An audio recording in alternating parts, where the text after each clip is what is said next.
Patricia, thanks a lot for spending your busy day in the afternoon to join our program and share your stories and wisdom to our global audience. And on behalf of the listeners around the world, we want to say thank you.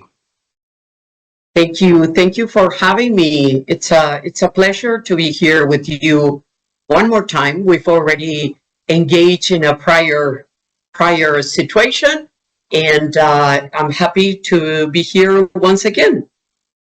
You are very well known in Vietnam. For our audience outside of Vietnam, Patricia, it's a great honor if we can have you to share a little bit about who you are and the work you do to our audience around the world. Would you please do that? Sure. Uh, my name is Patricia Marquez. I've been living in Vietnam for the past 15 and a half years, very, very happy 15 and a half years.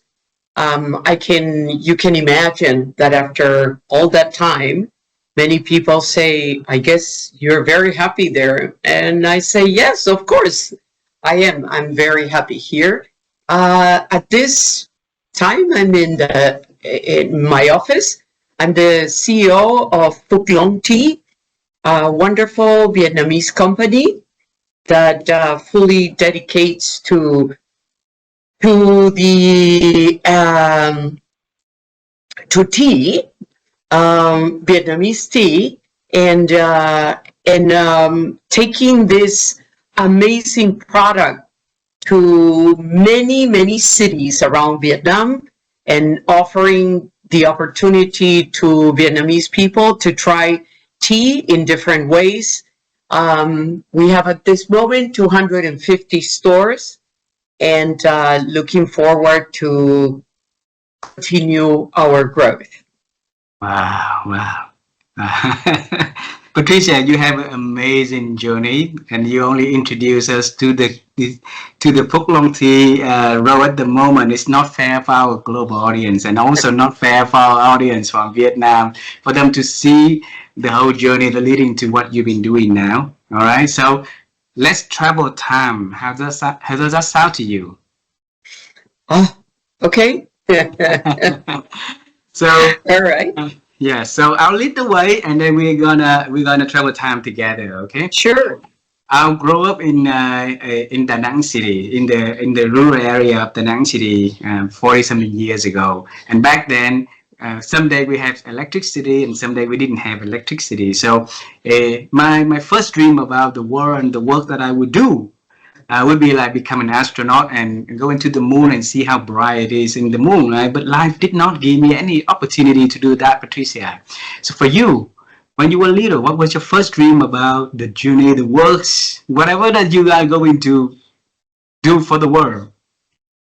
So I was born in Lima, Peru, so very far from here. I am one of 6 siblings, and in a very noisy and busy home, as you can imagine, with 6 kids running around. I guess it's just very different to dream in a very loud and busy environment. So maybe my first memories were of, oh my God, I want to have a moment on my own and in a more quiet environment to do something I like. I've always liked reading. So reading was something that I really, truly embraced for many years.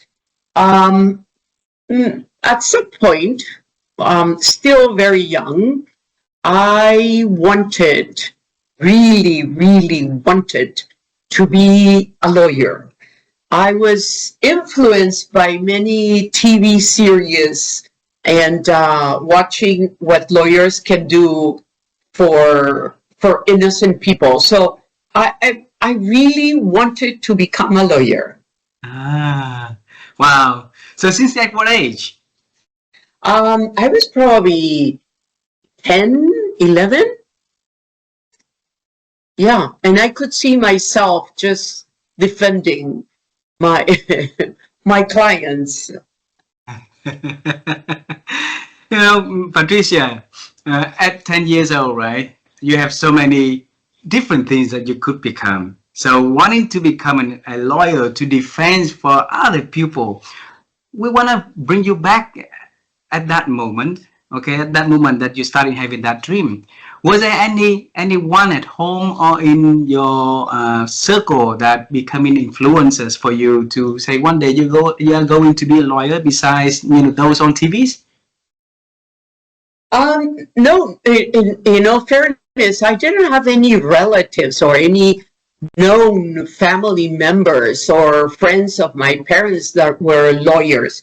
I maybe that was the reason that I didn't have any in the family, and I just thought it was such an amazing thing to do. Dedicate your life to defend people that didn't have sometimes the means, many times the voice, and definitely didn't have the know-how of how to defend themselves. So yeah, I thought it was such an incredibly interesting and a great way to spend your adult life. Wow.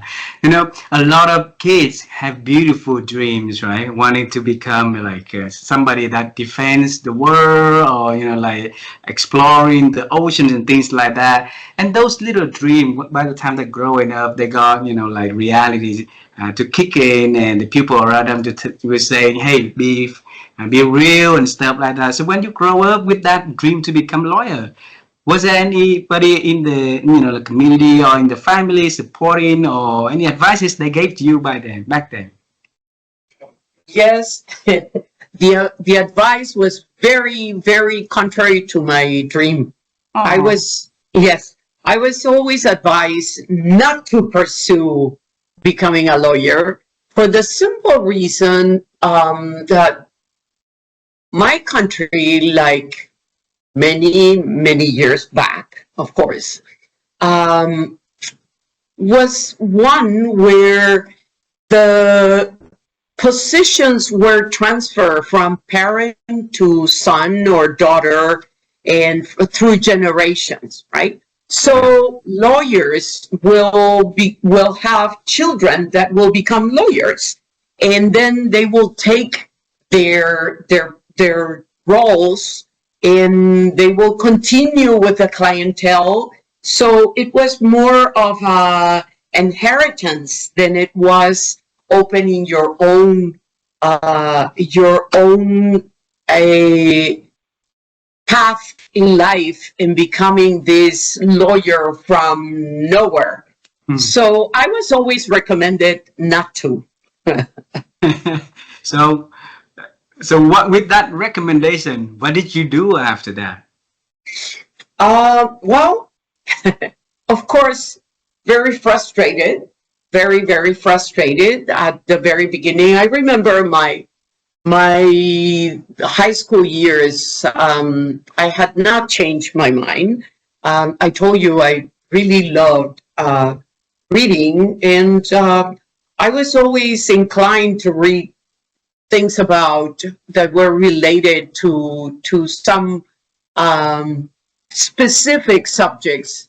One was I loved Latin American writers, and of course many of those novels talk about the injustices to the local members of our society. So they kept fueling my energy and my desire to become a lawyer. Unfortunately, of course, life have things prepare for you, and in my case, nothing like that. So I actually went on to become more in the business area and more in the administrative and business. So that's why I ended up doing, which it did seem to be more practical, if anything. And at that time in my life, I needed to be rational and practical more than a dreamer. Mm. And how did you feel when you came to realization that you have to be more rational and more practical? How did you feel about that? It was the right thing to do. I don't regret it at all. And then, of course, life teaches you that no matter what you do, you can always do good with what you're doing, right?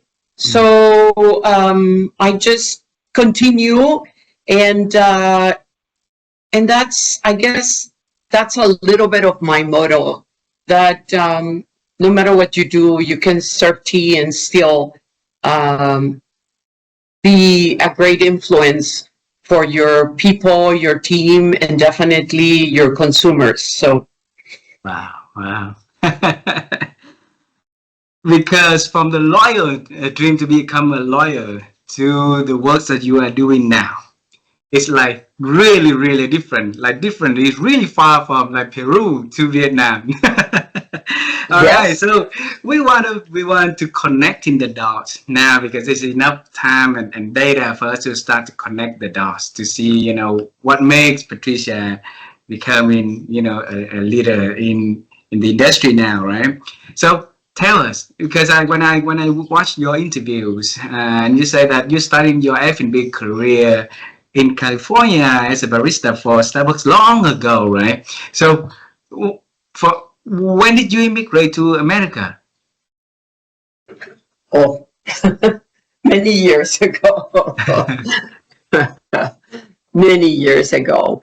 But like many of us in America, you get part-time jobs, and of course, and I say this um, again with practicality, of course, there is always the opportunity to work part-time in all things F&B, right? In retail and F&B.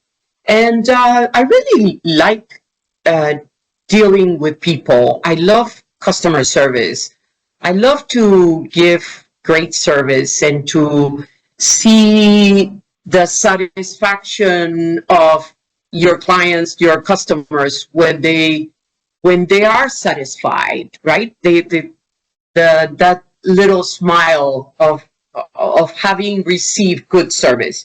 So I started working as a part-time server in multiple restaurants. I can remember many. So at some point, after a very very interesting job at quite a large restaurant in San Francisco, I went to work I applied for Starbucks for a barista position, and I was hired, and I stayed there for a very very long time Wow. So you serve in the Bay Area or in the South and North California? in the Bay Area.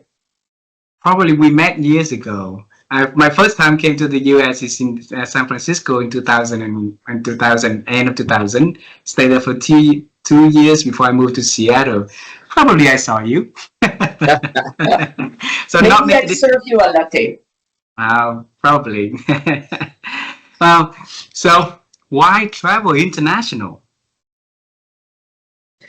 Because of life, I would say, a series of circumstances that family issues, things that needed to be taken care, and little by little, and that's how I ended up in US, and very very happy I made that transition and moved to America, um, because so many great things happened to me in America.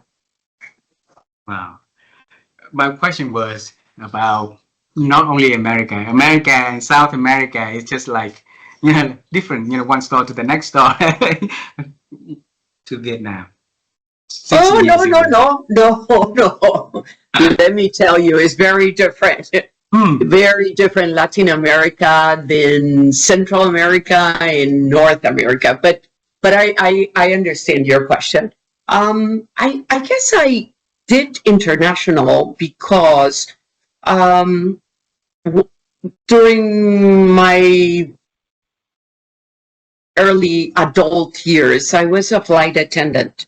And as a flight attendant, I travel extensively, you can imagine. So I was very comfortable in different environments, different cultures, talking to different people from different nationalities, even speaking different languages. So I felt very, very comfortable.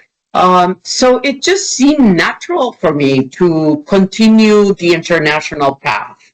And when Starbucks started their international expansion, I thought that was a very good opportunity for me to fulfill that part of my desire to continue growing in an international environment.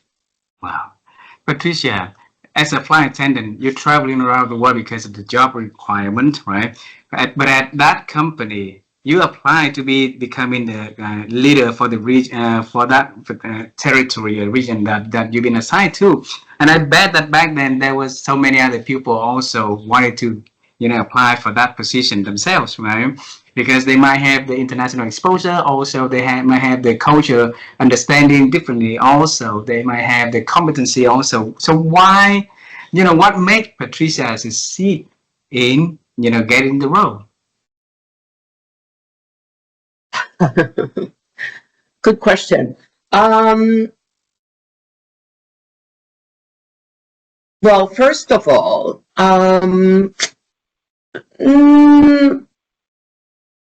I wouldn't say that at that time, Americans, the group that I was working with, they were not necessarily adventurous enough, maybe, to move to different countries. Americans are very comfortable where they are.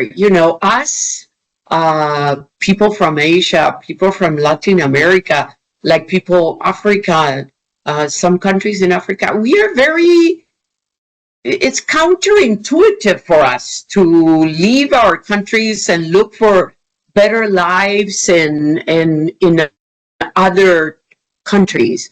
I think Americans have most of what they need and what they want in their country. So they don't grow up like we do, dreaming that one day you will be maybe in a better place, doing bigger things than your environment at that moment is allowing you to. So, yeah, I think it has to do with many things, but one of those might be the background, where you come from, your how you were raised, and of course, is a product of the times, right?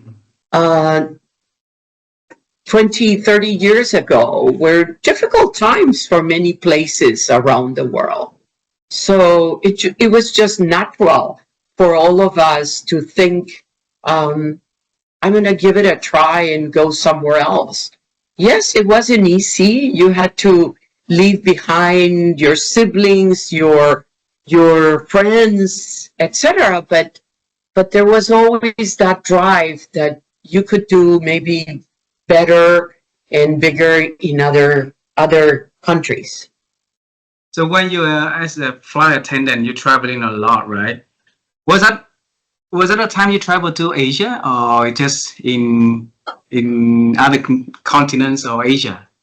No, in my area of travel was not Asia, but I was exposed to Asia since I was a little girl. I went to a Chinese American school in my country in Peru, so I was very familiar with having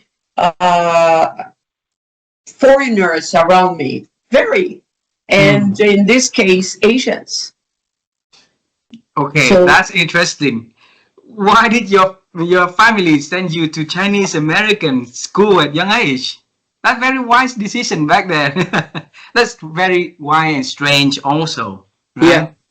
yeah, Yeah. yeah, it's very unique.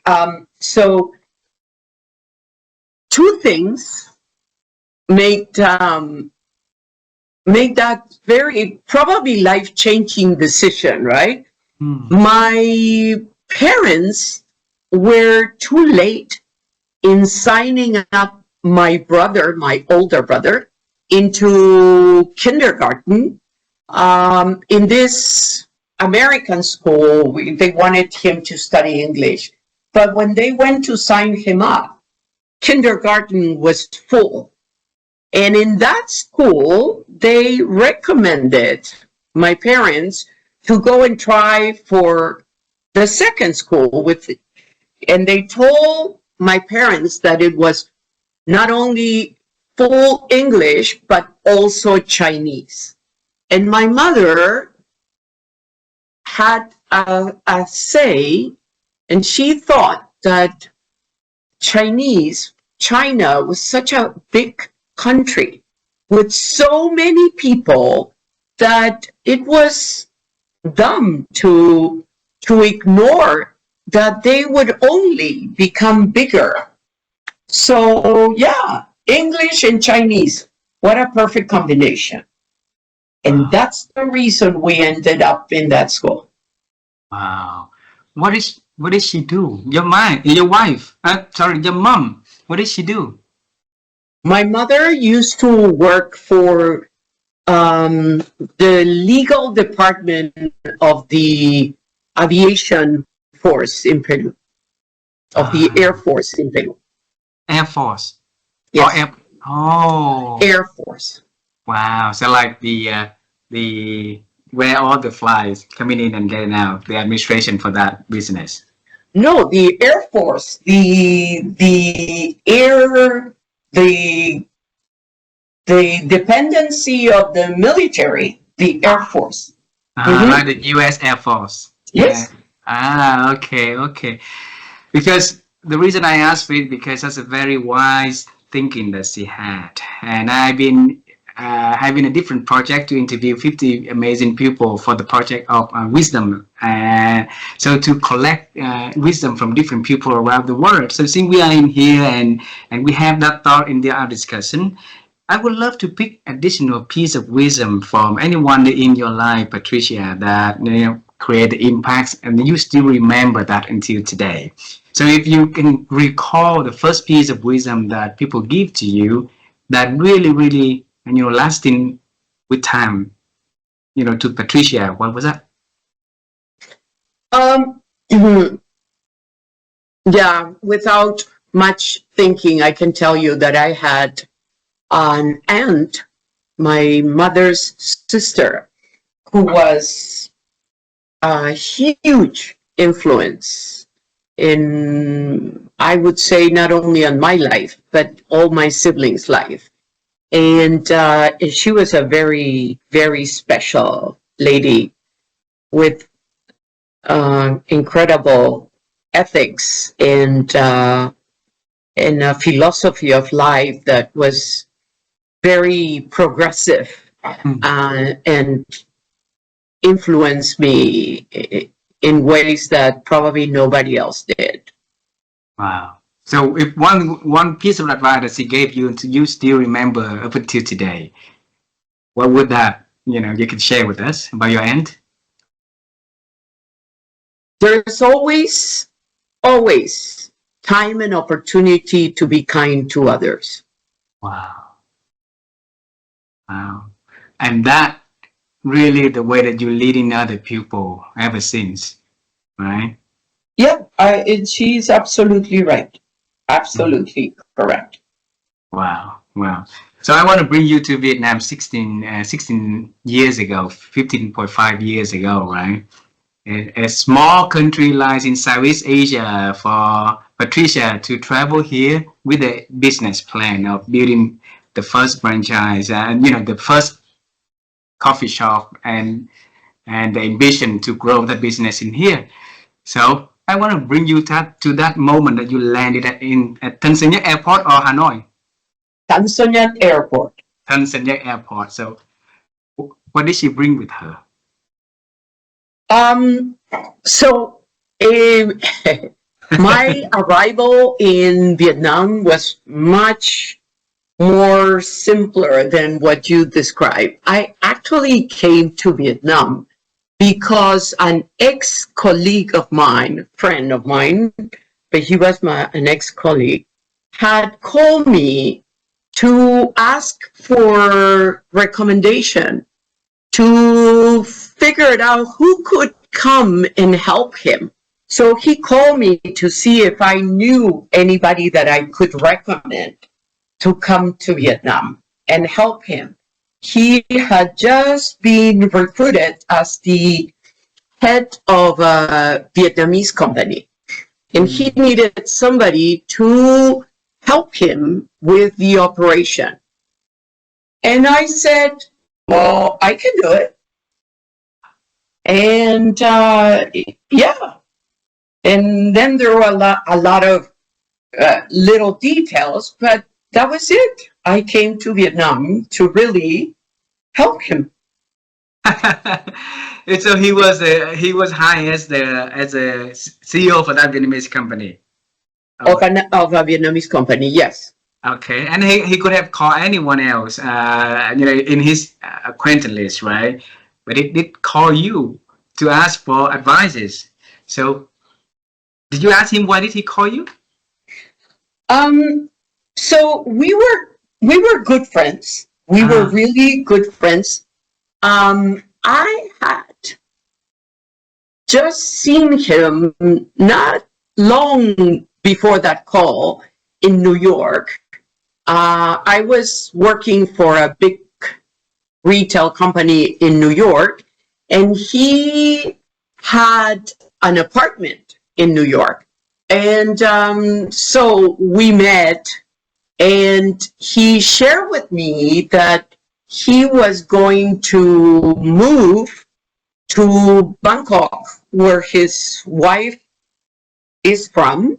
And he said, yeah, I'm moving back to Bangkok. That's where he met her, and he had lived there before. I really miss Asia, and I'm going to go back. I'll look for a job there. And that was our conversation, about him relocating and going back to Thailand and starting again. And so when he called me, I thought he was calling me to give me some news about what he was doing. But he said, hey, I've just got a job in Vietnam, in Ho Chi Minh City, and I need somebody to run the operation. I wonder if you know of anybody that would be interested in relocating to Vietnam. Wow. And without hesitation, you say you could. Okay? So what came to your mind back then?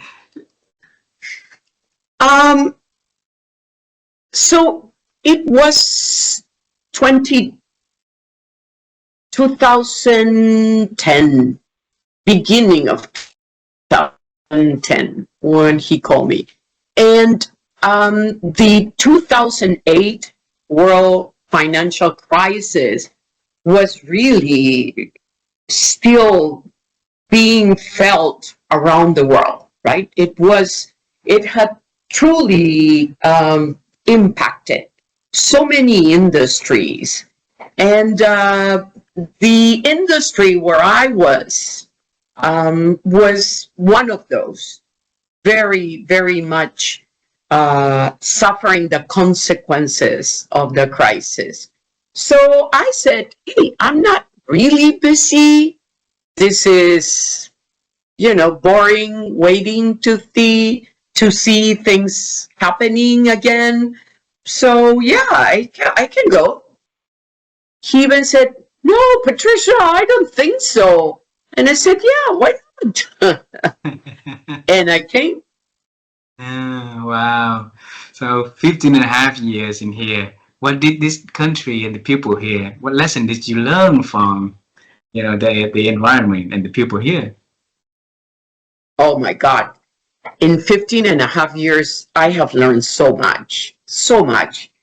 But what first impressed me was I arrived on a Thursday, very late night. He picked me up, um, and he drove me to where I spent the night. And the next morning, we went to work. And in that time between my arrival and the next day, I saw a Ho Chi Minh that seemed very familiar to me, very Latino, very noisy, kind of messy. I love the family, the groups of family in the motorbike. That remind me so much of Latin America, because Latin America, contrary than North America, people in Latin America and here have 3, 4 kids. That was the norm, right? And so you could see the father, the mother, and 3 kids on the motorbike. And I thought, oh my God, this is just like Latin America. And then I remember going to, after Friday afternoon, finish work, my first day, we all went for, of course, Muay Thai Bai, right? And that reminded me so much of Mexico City. And I love Mexico City. So just the way it happens, the environment, the sitting down on the street, on the little plastic stools, and just ordering your beer and having little things to munch on. Yeah. So I think during that first weekend, I made up my mind that I would stay in Vietnam. Wow. Wow. So I love it the first sight. Yes. Yes, very much. Yeah. Patricia, when I remember of you and also my friends, other people, when they thought about Patricia, they always say a person that really find a lot for an industry that has been there for long. Create a flagship store, create a high-end customer service, building the performing teams, create a training that effective for the people to carry that culture down, from the manager down to the people who serve at the front store, right?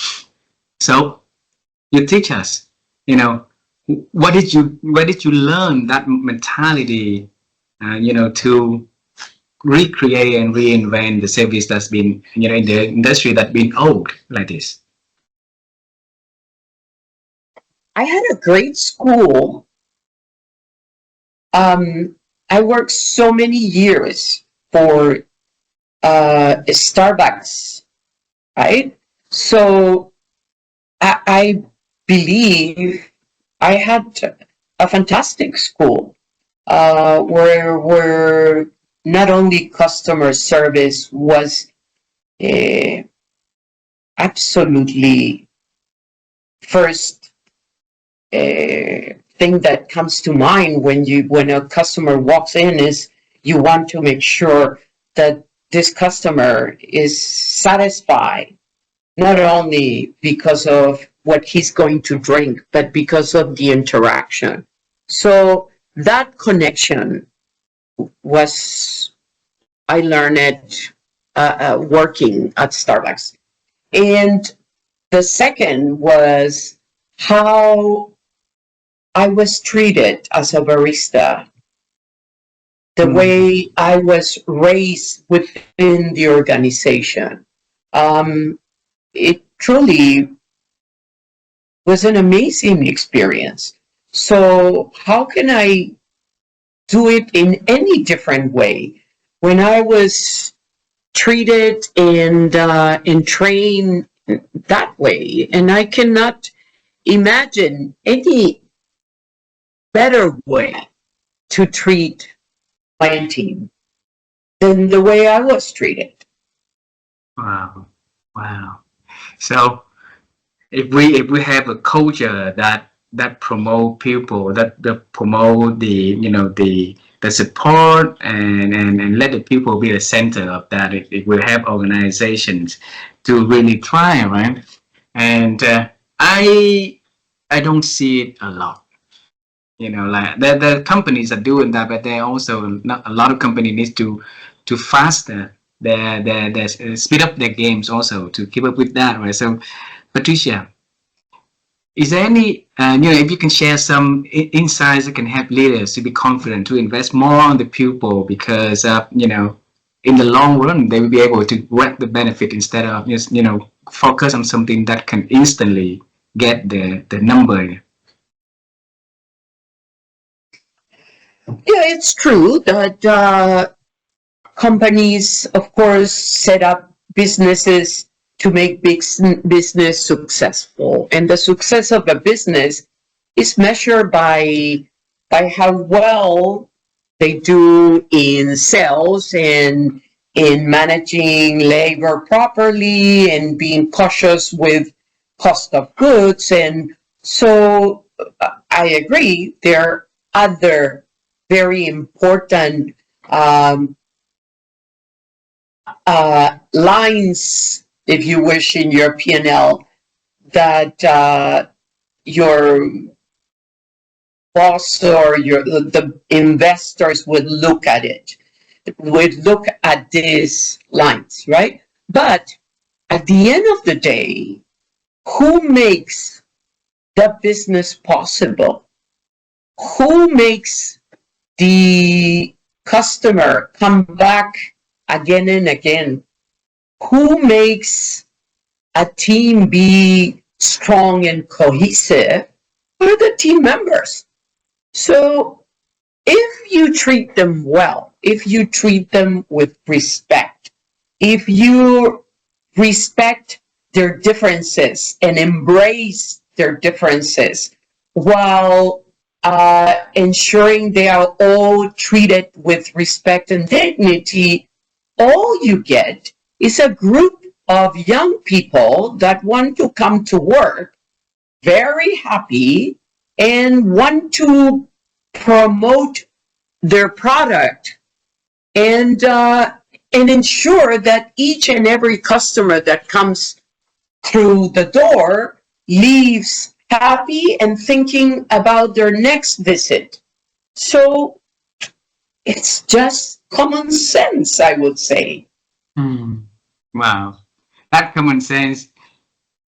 Normally, great leaders will have that common sense. Otherwise, the rest of the leaders will be focusing on only other factors of the other, spreadsheets instead of, because those come faster. Cutting the cost here will save the money, will come to the P&L faster, right? Instead of investing on the people, some people will see it as an investment more than, as a cost more than the benefit in the later on. So, Patricia, if you what is your philosophy to build up a performing team culture? I'm experiencing right now a wonderful, wonderful working environment.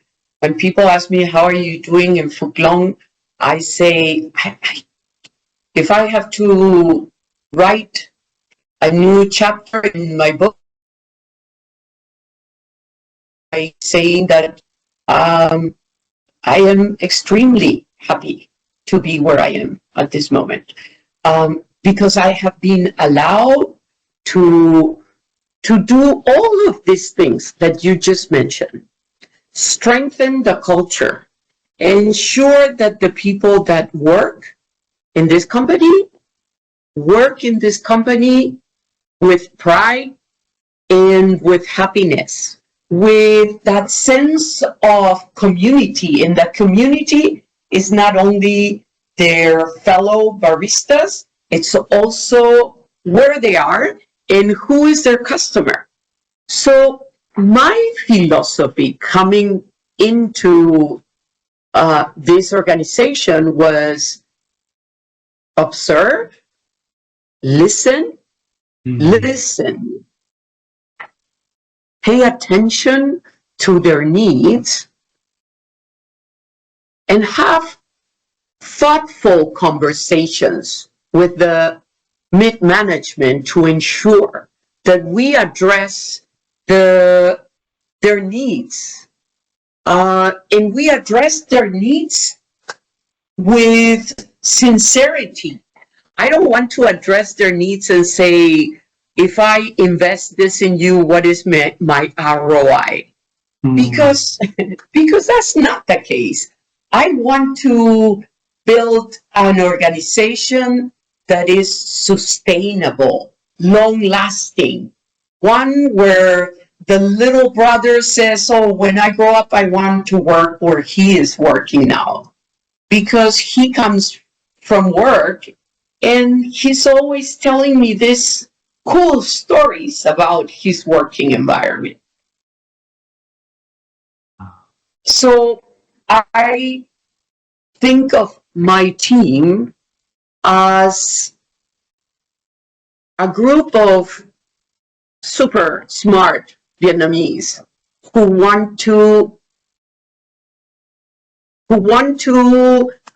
ensure that their presence has a meaning, that I facilitate their growth, and that together we can build this long-lasting culture for this very interesting organization. Wow, wow. A lot of people I ask who worked for you or who's working for you at the moment say that you're a Wonder Woman who's super busy. And I note in here that observe, listen, pay attention to the people around your needs and have thoughtful conversations, right? Those really time consuming. So where did you find time in your busy schedule to do all of that things like that, Patricia? I don't I don't think of this as extra work, actually. I think of this as a absolute necessity. I just came from lunch with a mid manager, and all we talked was about her development, her professional development within the organization, and how can I support her to ensure her team grows with her.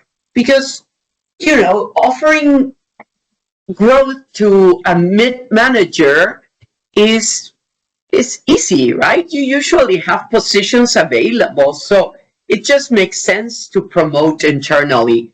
But you also have to make sure that you embrace and impact the next generation. So our conversation was, okay, you're great, almost ready to move upwards. How about your team? What can we do so your team grows in the same proportion you are? So somebody from within your team gets your position. Wow. So to me, I would say, without too much thinking, it's part of my day. It's part of my day. In every encounter, the conversation takes a turn and we talk about what happened, what can I do to help, and listening. I think listening is an ability that is not practiced enough. We tend to talk a lot, and sometimes we don't listen enough. So when you listen, what did you do differently? First is acknowledging that you have really pay attention and listen, right? It's not, people open their hearts, their minds to somebody like me because they want to be listened. If not, it's, how are you? I'm okay. And that's the end of the conversation. But if you ask, how are you today? And the person says, well, not that great, to tell you the truth. That's a very clear sign that they want to share something with you. So I acknowledge, and then I try to, if I can, because many times you just have to give them the courage to be able to solve their problems, right? And to take action. It's not good that we always, they can count on you, but they shouldn't count on you to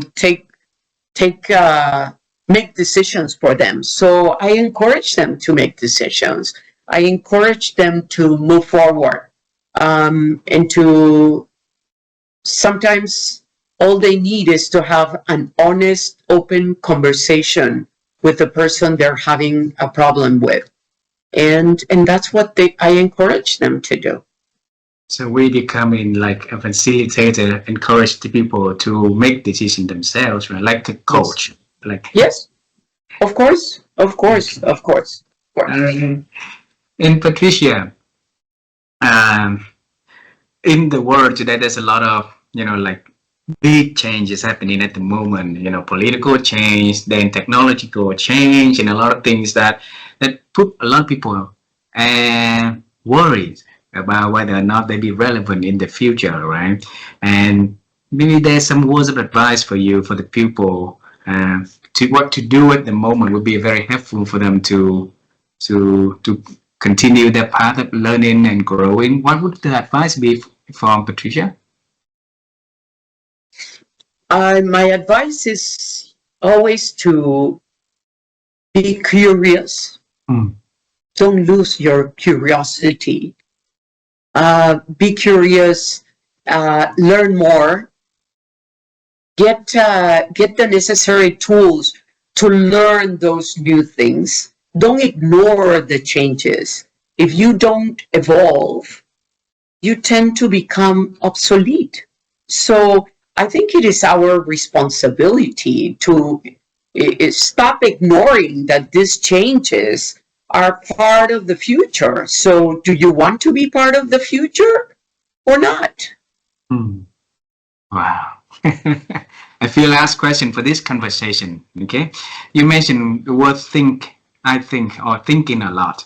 My wife and I will be on the quest to write my second book about the topic of thinking, and every conversation like this, we always love to ask our speakers if they can share the secret of thinking, because also thinking is diminishing for many people with so many noises in this world today. So how have you grown your ability to think over the years, Patricia?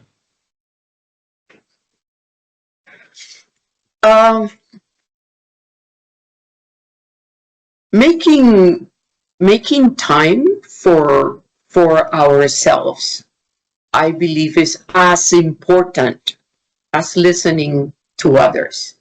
So listening my inner self is part of my daily obligation. I don't ignore my own feelings, my own doubts, my own concerns. And while many times I might not have a sounding board to share my feelings or my concerns with, I tend to look for this time of solitude and think about them. And think about them not in a dramatic way, but in a serious way. Because I find those concerns and problems or decisions to be important. So I take them seriously. And I also think it's part of your daily routine to have some physical activity and also have some mental activity where you think through and make sure that you check with yourself that you're doing well, and give yourself the opportunity of thinking. Wow, beautiful. Then I'll bring you to the moment of 10 years old. In the family of 6 siblings, that noisy everywhere, right? And you try to find a place that quiet for you to read. So now you and I travel to that place at that quiet time for us to meet that Patricia. And you're going to tell her about her journey in life, the experience, any kind of things that you can share to that little young Patricia. So if you can pick only one thing that you share with her about the wisdom you want her to embrace on, what would that be?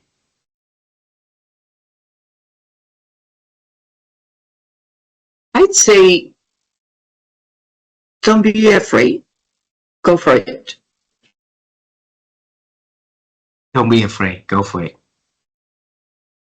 Okay. Maybe a little explanation. I promote to my team that they make their own decisions. They can come and check with me, but I do promote, hey, what would you do? What would you decide?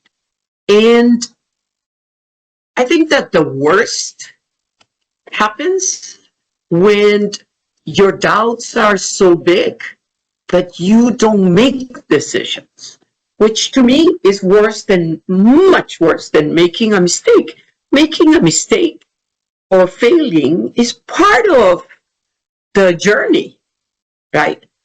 Not making decisions is just keeps you still where you are. You might be alive, but you're not moving forward.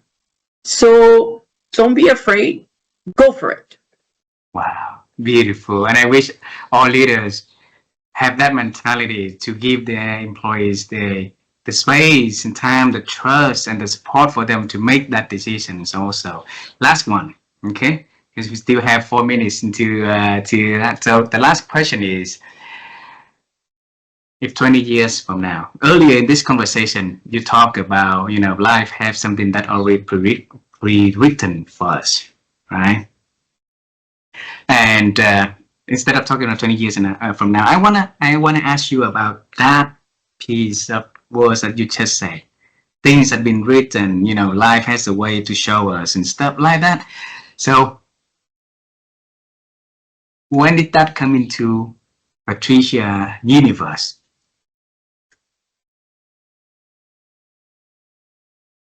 If I understand your question correctly,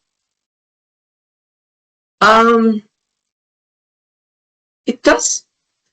Life has a very interesting way of showing us. the journey is usually there is a V on the road, right? You can go to the right or make a left. And again, going back to don't be afraid, go for it. If you don't decide to go make a right or a left, you'll just get stuck in that V without moving. So you might be missing, yes, maybe some painful moments, but life will show up again with another V. And you can make another turn. And yes, it's not always smooth right. No, it can be very, very painful. It can be very difficult. But life is wonderful. So don't miss the opportunity. When you had It, the V like this, when you had the V's yes, like this, right? yes. What would come to your mind if you make the V to this direction or the V to this direction? What? Oh, Yeah. well, perfect example. Um, so I received a phone call from a friend asking for a recommendation of somebody that could move to Vietnam and help him. I could have said, yeah, sure, give me a minute and look at my phone book. In those days, we used to use phone books, right? And say, hey, maybe try this guy or this one and give him a number. But instead, I make a left and I said, hey, I can do it, right? Wow. So yeah, and very interesting. He left after I arrived. He only lasted 6 months, and he left Vietnam. So again, another V for me.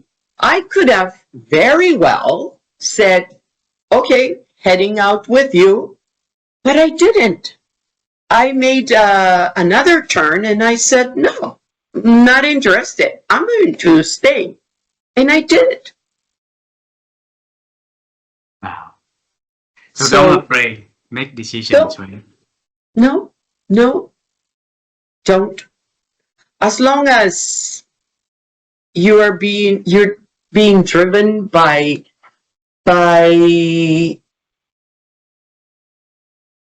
positive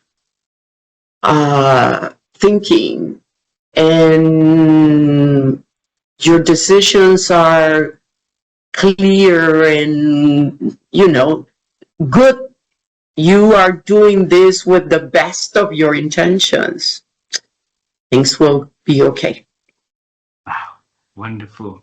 Patricia, thank you so much for spending your afternoon on the first day back to work in June and share your beautiful journey and many, many good insights and wisdom to our audience today. And I hope that the listener, the leaders, the managers, all the people who listen to this conversation will be able to. First, I want them to connect with you so that they can learn directly from the amazing leader that you are, and also for them to, bring something from what you share into practice so that they can embrace it and then they can learn and grow from there. So thank you so much. And I look forward to see you in person, for many, many more times in the future. Okay? Thank you very much. Good afternoon. Good afternoon. Bye bye. Bye. Bye.